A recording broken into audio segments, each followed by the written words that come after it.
From the past 5 years, as I began my journey as a beauty influencer, there were times when I felt like upgrading my closet, buy the latest trendy beauty products, looked into skincare clinics, even wanted a lip filler at one point to look good, to feel accepted in the beauty community.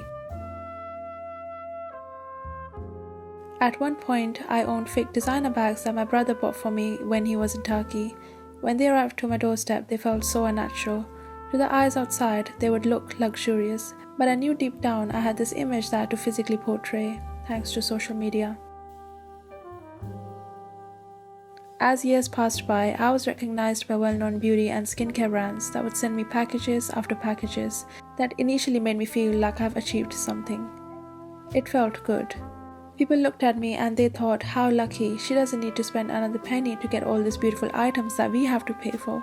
Little did they know how much it festered, like an infection, spreading around in my room. Another day, another package. Where do I put it? How do I decide? Guess it's true when they say when you get something in life too easily, it tends to lose its value. So tedious, lacking excitement.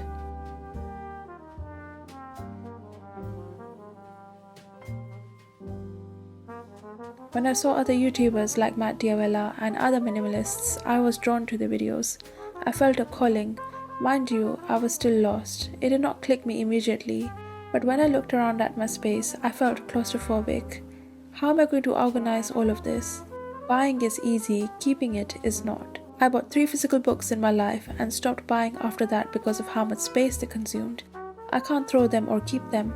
Now they're just lying in the background. But when I found Kindle, my life changed because now I could keep all of my books into this one little piece of technology. Now, as a brown girl living with other family members and also who's about to get married, I don't believe I can minimalize all aspects of my life, at least not now.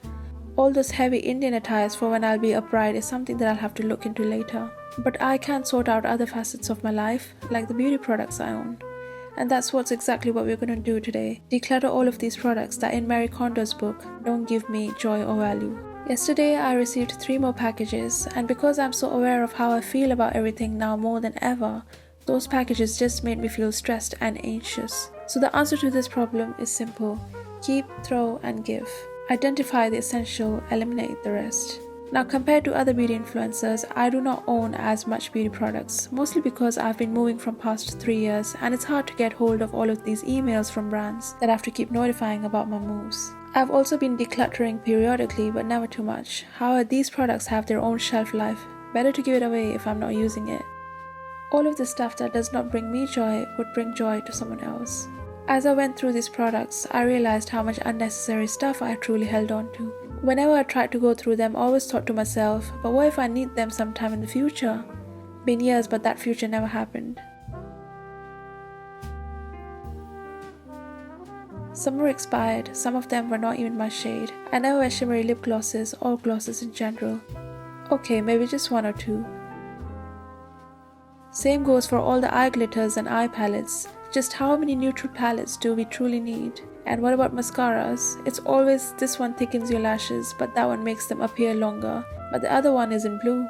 I don't remember the last time that I needed blue lashes. But now, as I've had an epiphany about minimalism and how much lighter one felt, I wanted to start this journey as soon as possible. If decluttering makes me feel better, then it's a sign that I'm on the right path. Now, this is just the beginning. I haven't fully embraced minimalism yet, and it will definitely take a while. The last thing I want to do is force myself to do something that I don't want to do. And you don't have to either. We can start with just by getting rid of items that we don't need. You can even start with by getting rid of 1 item a week. Everyone's journey to minimalism is different. For some people, it's owning less of something. Maybe less furniture, a capsule wardrobe, and even less social contact. For others, it can be even more extreme, like living in a caravan with just a bed. To me, minimalism is just not about owning less, but it's owning things that give me true value in the long run. I'd rather invest in quality than quantity, which means less items to throw away in years.